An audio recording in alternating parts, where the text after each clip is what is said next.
J'ai entendu parler de l'histoire de Mustapha et j'ai jugé plus que nécessaire de venir jusqu'à Bordeaux pour qu'il puisse nous raconter son histoire parce qu'il est littéralement victime de sa gentillesse et de son extrême générosité. Mais je vais plutôt te laisser t'exprimer et nous raconter ton histoire, Mustapha. Merci Farid.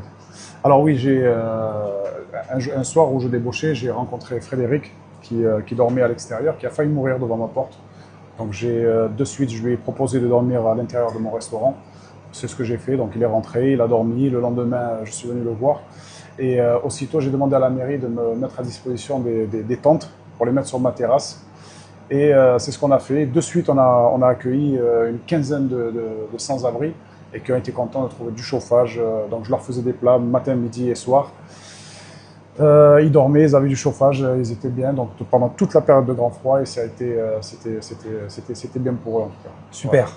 Voilà. Et du coup, après, alors qu'est-ce qui s'est passé par la suite, le fait que tu accueilles ces sans-abri? Alors, de suite, les clients, quand ils ont vu les tentes à l'extérieur et tout ça, un peu le fait qu'il y ait les sans-abri et tout ça, donc c'était un peu répulsif, ça les a pas... Voilà, ça fait fuir ta clientèle, en fait. Ça fait fuir ma clientèle. Donc ça fait vachement faiblir la fréquentation et je suis passé de 100 à 0. Quoi, tu n'avais plus du tout de clients, plus de chiffre d'affaires, rien du tout? Plus de clients, c'est passé vraiment... vraiment d'accord, mais de toute façon, à l'heure actuelle, c'est toujours cette situation-là. Cette fuite, elle a perduré, c'est resté et ça a un peu mis le restaurant. Ok, alors du coup, ce que j'ai compris aussi, c'est que du coup, maintenant, tu as 200 abris qui sont encore avec toi, que tu héberges dans ton restaurant et du coup, tu m'as expliqué ce que tu leur as proposé.